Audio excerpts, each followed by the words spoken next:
اعوذ باللہ السمیع العلیم من الشیطان الرجیم اذن للذین یقاتلون بانہم ظلموا وان اللہ علی نصرہم لقدیر وقال عز وجل کما اخرجک ربک من بیتک بالحق وان فریقا من المؤمنین لکارہون یجادلونک فی الحق بعدما تبین کانما یساقون الی الموت وهم ينظرون۔ اللہ تعالیٰ اس رمضان سے مستفید ہونے کی توفیق عطا فرمائے اور اس کے سارے سبق اللہ تعالیٰ ہمیں یاد کرا دے اور ہم اس میں عمل والے بن جائیں، نیکی والے بن جائیں، مغفرت والے بن جائیں۔ آدھے سے زیادہ رمضان گزر گیا، آج تیسرا جمعہ ہے، 16 رمضان ہے۔ میرے نبی صلی اللہ علیہ وسلم آج کے دن بدر کے میدان میں پہنچ گئے تھے اور کل 17 رمضان کو مارکا ہوا تھا۔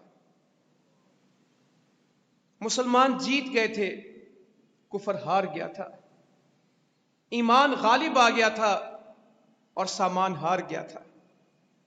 اللہ تعالیٰ کی مدد آئی تھی، ہمارے پاس کچھ نہیں تھا۔ مکے میں ہم نے تکلیفیں دیکھی، ہجرتیں ہم نے کی، مدینے میں آ گئے۔ مدینہ بھی آسان نہیں تھا، انصاریوں نے ساتھ دیا، مہاجرین کو بھائی بنا لیا، اپنی ہر چیز تقسیم کرنے کی بات کی، مگر مدینہ میں بھی کچھ اتنا بڑا شہر ہی نہیں تھا۔ اتنے لوگ آ گئے، نئی ایک پوری قوم اندر داخل ہو گئی، سب کو سنبھال لیا۔ ابھی 2 سال پورے نہیں ہوئے، ابو سفیان کا قافلہ تجارت شام سے آ رہا ہے، 1000 اونٹوں پہ لدا ہوا، مال و متاع ہے۔ نبی مکرم صلی اللہ علیہ وسلم نے معلوم کیا، اس کا تعاقب کیا، چاہا کہ یہ ہمیں مل جائے۔ صحابی بھی چاہتے تھے، غربت ہے، مسائل ہے، اور پھر صرف مال کوئی ابو سفیان کا یا قریش والوں کا تھوڑا تھا۔ جو مسلمان ہجرت کر کے آئے تھے، ان کی جائیدادیں بھی کنہوں نے لوٹی تھی؟ مشرکین مکہ نے۔ ان مسلمانوں کا بھی برابر کا حق تھا اس قافلے میں، ان کا بچا ہوا مال بھی اس کے وہ قابض تھے۔ مکے کے ہر آدمی کی انویسٹمنٹ اس مال میں تھی۔ چل پڑے، اس کے تعاقب میں کیا سوچ ہے اللہ کے نبی صلی اللہ علیہ وسلم؟ تلواریں تو ہیں نہیں، تیر تو ہے نہیں، سواریاں تو ہے نہیں، بندے تھوڑے ہیں، صحت مند ہے یا بخار ہے؟ یلو فیور، بخار کی بھی شدید ترین نوعیت ہے، قحط کا سما ہے، رمضان کے دن ہے، ابھی روزہ فرض ہوا ہے، 2 ہجری تو ہے، اسی میں روزہ فرض ہوا، 12 رمضان المبارک کو چل پڑے۔ 2 کلومیٹر، 10 کلومیٹر، 20 کلومیٹر یا 150 کلومیٹر سے زیادہ؟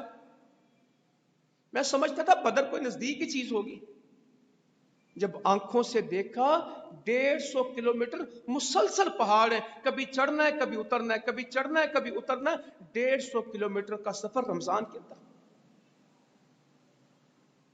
اللہ تعالیٰ کہتا، اللہ سبحان اللہ، اللہ تعالیٰ کہتا کما اخرجک ربک من بیتک بالحق، اس نے تمہیں حق کے ساتھ تمہارے گھروں سے نکالا، حالانکہ تم اس کو پسند نہیں کرتے تھے، تمہیں یہ پسند نہیں تھا کہ تم گھروں سے نکلو۔ لوگ جھگڑا کر رہے تھے، یجادلونک فی الحق بعدما تبین کانما یساقون الی الموت وهم ینظرون۔ لوگ جھگڑنے لگ گئے، اللہ کے نبی ہم کہاں جائیں؟ حالانکہ حق آ چکا تھا ان کے پاس، مگر لڑائی کسی کو اچھی نہیں لگتی۔ جب میں آگے چل کے بتاؤں گا ہوا کیا تھا، یہ سورہ انفال ہے، آغاز میں بات چل رہی، یا اللہ تو ہمیں قرآن کا ترجمہ عطا فرما دے، اس کا فہم عطا فرما دے۔ یجادلونک فی الحق بعدما تبین، جب حق واضح ہو گیا تھا، اس کے بعد یہ تیرے سے جھگڑ رہے تھے۔ کانما یساقون الی الموت، ان کو ایسے لگ رہا تھا جیسے ان کو کس طرف دھکیلا جاتا ہے؟ موت کی طرف۔ خالی ہاتھ بندہ ہو، سامان پاس نہ ہو، دشمن مضبوط ہو، اسے کیا کہتے ہیں؟ موت کے منہ میں جانا۔ اور بھائی موت کے منہ میں نہ جاؤ، یہ تو موت کو دعوت دینے والی بات ہے۔ اللہ تعالیٰ کہتے ہیں ان کو یہ لگتا تھا کہ ہم موت کی طرف جائیں. ہمارے لوگ بھی آج سمجھتے ہیں جہاد میں موت ہے. نہیں نہیں نہیں نہیں، یہ زندگی ہے. اور جہاد میں تو جو مر جائے اللہ تعالیٰ اس کو کہتا مردہ نہیں کہنا، وہ زندہ ہے. یا ایھا الذین آمنوا استجیبوا للہ وللرسول اذا دعاکم لما یحییکم. جب تم اللہ رسول کی بات مان کے جہاد کرو گے اللہ تعالیٰ تمہیں زندہ کر دے گا. تمہاری قوم زندہ ہوگی، تمہارا ملک زندہ ہوگا، تمہارا معاشرہ زندہ ہوگا، تمہاری معاشرت زندہ ہوگی، تمہاری معیشت زندہ ہوگی، تمہاری حکومت زندہ ہوگی، تمہاری زندگی میں ایک زندگی آ جائے گی، مردہ نہیں ہوگی. آج تو مردوں کی طرح پھرتے ہیں. 60 اسلامی ملک ہیں، مسجدیں بھری ہوئی ہیں، نمازی ہیں، دعائیں ہیں، بیت اللہ میں قدم رکھنے کی جگہ نہیں ہے. اور اتنا سا پدی سا اسرائیل ہے، بندوں کو شہید کرتا ہے، گرفتار کرتا ہے، عورتوں کی بے حرمتی کرتا ہے، ہر رات اپنے جہاز بھیج کے مسلمانوں کی بستیوں پہ بمباری کرتا ہے. کوئی اس کو شٹ اپ کہنے والا نہیں ہے، کوئی اس کو روکنے والا نہیں ہے، کیونکہ مسلمانوں نے اپنے اندر سے جہاد کو نکال دیا. جہاد کو جرم سمجھتے ہیں، جہاد کو حکم نہیں سمجھتے. مسجدوں کی مسجدیں ہوں گی، منبر ہوں گے، محراب ہوں گے، مسجد ہوں گے، مینار ہوں گے، مدرسے ہوں گے، آپ کو بے شمار خطبے سنیں گے، جہاد کی بات نہیں کریں گے. کریں گے بھی تو ڈھیلی ڈھیلی سی، یہ حکم ہے. کوئی تبلیغ کو جہاد کہے گا، کوئی تجارت کو جہاد کہے گا، کوئی بچے پالنے کو جہاد کہے گا. وہ مارکا جو میرے نبی صلی اللہ علیہ وسلم نے لڑا اس کو بیان تو کریں گے مگر اس کی تدبیر نہیں بتائیں گے. کانما یساقون الی الموت وهم ينظرون، ان کو دکھتا تھا. وَإِذْ یعدکم اللہ احدی الطائفتین انھا لکم. اللہ تعالیٰ نے تو تم سے وعدہ کیا کہ ان 2 گروہوں میں سے ایک تمہیں ضرور دے دے گا. کون سے 2 گروہ؟ جب نبی کریم صلی اللہ علیہ وسلم ابو سفیان کے قافلے کے پیچھے چلے اس کو بھی پتہ لگ گیا. بڑے زیرک لوگ تھے، بڑے زیرک لوگ تھے. کسی سے پوچھا کہ کون لوگ یہاں آئے تھے چشمے پہ؟ اس نے کہا پتہ نہیں. تو وہاں ایک مینگنا پڑا تھا اونٹ کا. ابو سفیان مسلمان نہیں ہوئے تھے، اس کو توڑا، اس میں سے گٹھلی نکلی کھجور کی. کہنے لگا یہ اونٹ یثرب والوں کا ہے، یہ مدینے والوں کا ہے. یہ اونٹ، کھجوروں کی بستی کون سی تھی؟ مدینہ. کہا یہ مدینے کے لوگ ہیں، وہ تو یہاں پہنچ گئے. اچھا یہ تدبیر، بصیرت، یہ بھی جنگیں سکھاتی ہیں. مجھے تو شعر آتے نہیں ہوتے، پتہ نہیں ٹوٹے پھوٹے پڑھتا ہوں. وہ فطرت کے اصولوں کی کرتا ہے نگہبانی، ایک بندہ ایک مرد کوہستانی، ایک بندہ صحرائی، ایک مرد کوہستانی. تو یہ جو صحرائی بندے ہوتے ہیں، پہاڑوں میں رہنے والے ہوتے ہیں، ان کو فطرت کا علم ہوتا ہے. کتابوں سے وہ علم نہیں پڑھے جاتے جو میدانوں میں سمجھ آتے ہیں. نبی کریم صلی اللہ علیہ وسلم بھی ایک بابے سے پوچھ رہے کہ جو ابو جہل کا لشکر آ رہا ہے اس کی تعداد کتنی؟ کہتا مجھے کوئی اندازہ نہیں، مگر یہ جانتا ہوں ایک دن وہ 9 اونٹ ذبح کرتے اور کسی دن 10. آپ نے گنا نہیں، آپ نے پھر بندہ ہدار ہے. اس کے اس جملے سے کہ ایک دن وہ 9 اونٹ ذبح کرتے ہیں، ایک دن کسی دن 10 کرتے ہیں، تو آپ نے فرمایا 1000 کا لشکر ہے. گنا نہیں ہے، اونٹوں کی گنتی سے بتا دیا کہ بندہ کتنا ہے. خیر، اللہ تعالیٰ کہتا ہے کہ تم چاہتے تھے کہ تمہیں وہ مال و متاع ملے، اور میرا وعدہ تھا کہ دونوں گروہوں میں سے تمہیں ایک مل جائے گا. تودون ان غیر ذات شوکت تکون لکم. تم چاہتے تھے کہ بغیر لڑے، بغیر کانٹے کے، بغیر تکلیف کے تمہیں مال مل جائے. وَيُرِيدُ اللَّهُ أَن يُحِقَّ الْحَقَّ بِكَلِمَاتِهِ وَيَقْطَعَ دَابِرَ الْكَافِرِينَ. اللہ یہ چاہتا تھا، اللہ کی یہ منشا تھی، سبحان اللہ، کہ حق کو محقق کر دے، حق کو واضح کر دے، اپنی باتوں کے ساتھ، اپنے کلمے کے ساتھ، اپنے جملوں کے ساتھ، اپنی بات کے ساتھ حق کو واضح کر دے اور کافروں کی جڑ کاٹ دے. آج اللہ تعالیٰ کرے ہمارے حکمرانوں کو سمجھ آ جائے کہ پیسے نہیں چاہیے، کافروں کی جڑ کاٹنا یہ مطلوب ہے. حق کو واضح کرنا یہ مطلوب ہے. پیسے بعد میں خود آ جائیں گے، سارا مل جائے گا. پیسوں کے پیچھے لگ کے جہاد چھوڑو گے، نہ پیسے ملیں گے نہ جہاد ملے گا. اللہ تعالیٰ منظر بیان کرتے ہیں قرآن مجید میں کہ تم تو یہ چاہتے تھے کہ تمہیں بغیر لڑے، بغیر کسی کانٹے کے، بغیر کسی تکلیف کے تمہیں یہ قافلہ تجارت مل جائے. اللہ تعالیٰ یہ چاہتا تھا کہ حق کو واضح کر دے اپنی بات کے ساتھ. لِيُحِقَّ الْحَقَّ وَيُبْطِلَ الْبَاطِلَ وَلَوْ كَرِهَ الْمُجْرِمُونَ.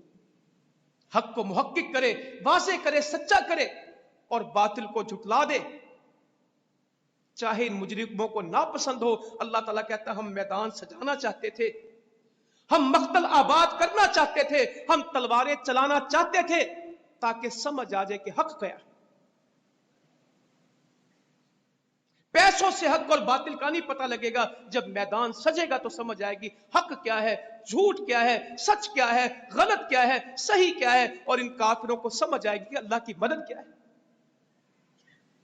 صحابہ کو جمع کر دیا، نکلے تو سارا مدینہ نکلا ہی نہیں تھا.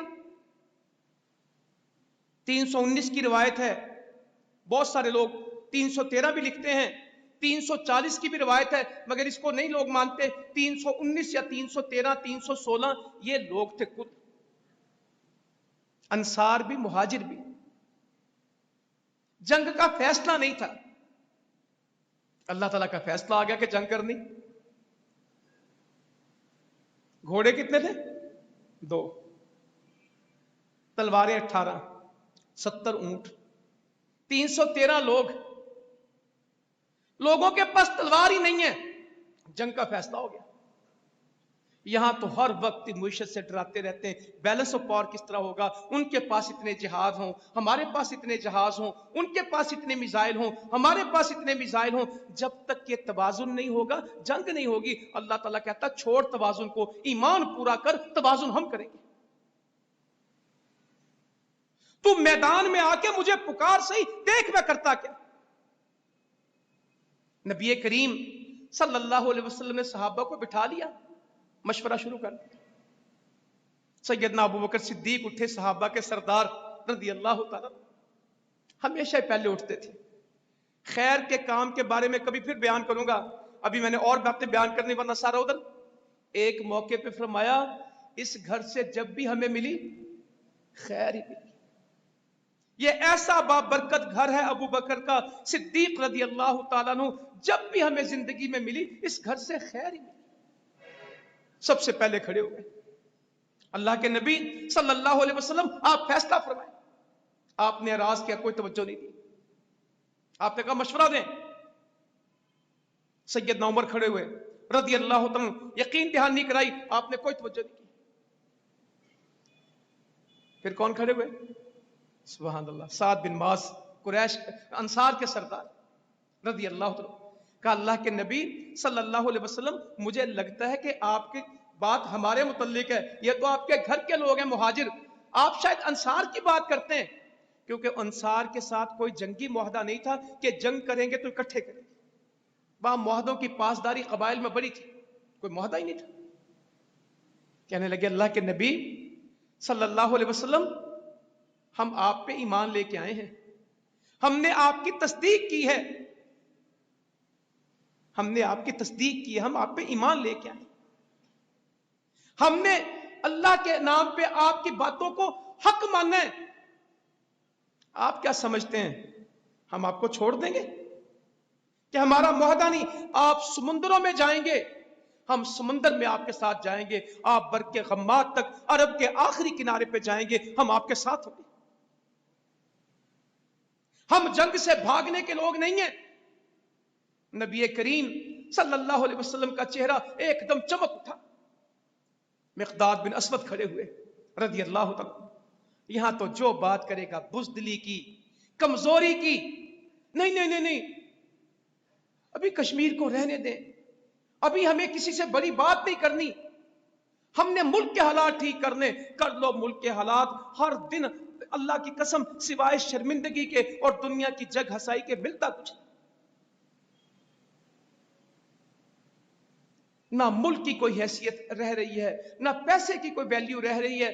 غریب ہیں